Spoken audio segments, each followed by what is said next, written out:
Justice League was not nearly as bad as it seems, and I have a few things that I'm going to point out that will change your mind. Welcome to my channel, Film Fans. My name is Movie Man Greg, and this is In Defense Of, where I take a movie that most people don't like, and I get to tell you why it's actually defendable. Because on my channel, all TV and movie geekdom and fandom deserves to be celebrated, not ridiculed. Spoilers ahead for anybody who hasn't seen Justice League. But first, a quick recap.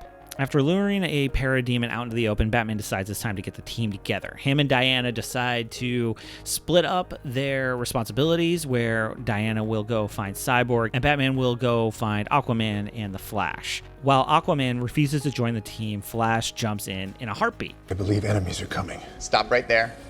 I'm in. Wonder Woman is unable to convince Cyborg to join the team, but he will help them find what they need. They're trying to stop Steppenwolf, a guy who's trying to grab 3 mother boxes from Earth in order to terraform the Earth to becoming more like his home world. Steppenwolf is successful in getting mother boxes from Themyscira and from Atlantis, and after he takes the mother box from Atlantis, Aquaman decides to join the group.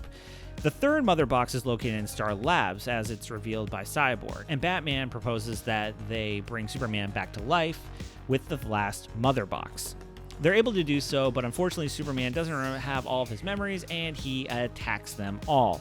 They're able to stop him only after Lois Lane comes in to calm him down, but that was a distraction, and Steppenwolf is able to get the last mother box. This sets up the final fight in Russia, where our heroes prevail in the end. Now, I know everybody hates this movie for various reasons, but there are definitely some things that we can acknowledge right off the bat. I know that people have a problem with the 2 director thing, starting off with Zack Snyder and then going over to Joss Whedon. I would just want to say that is not the fault of either director. That is the fault of the studio if you have a problem with it. I don't think that it's necessarily a big problem, because what it does is it makes the movie a little bit more accessible. If you have jokes in there, it's a little bit better, but at the same time retaining that same dark tone that we are used to from Batman v Superman and Man of Steel. The second thing that's really good about this movie is let's talk about the chemistry between the characters. First of all, Ben Affleck is great again as Bruce Wayne / Batman, and he has great chemistry with Diana, and they have great chemistry with Aquaman. In fact, the scene where Aquaman is pouring his heart out while he's sitting on the lasso of truth is one of the better scenes in the movie. I've been alone my whole life. Being part of something bigger like this, maybe I'm scared because I'm meant to.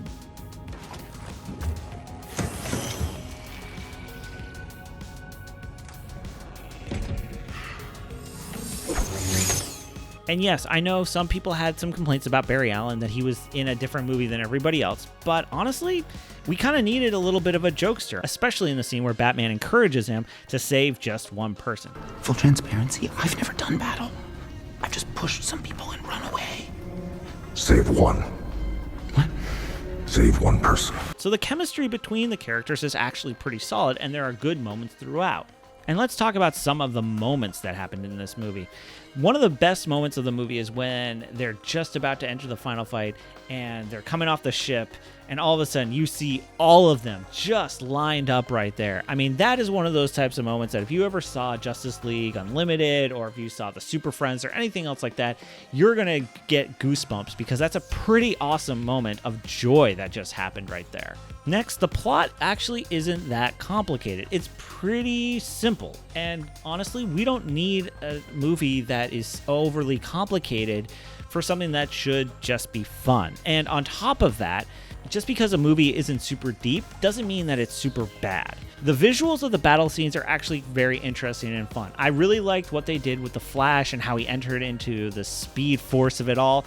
I love the moment where Superman is able to see the Flash as he is speeding along. I think that was really well done.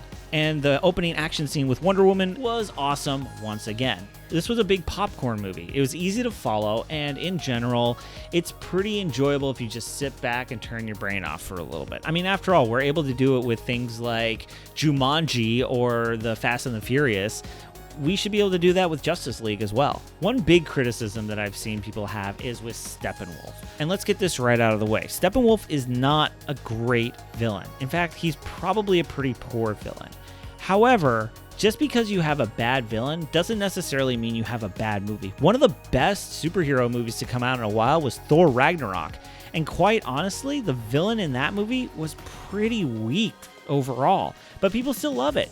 What this means is that you can't hang everything on the villain, and it just seemed like that was just something people were nitpicking about.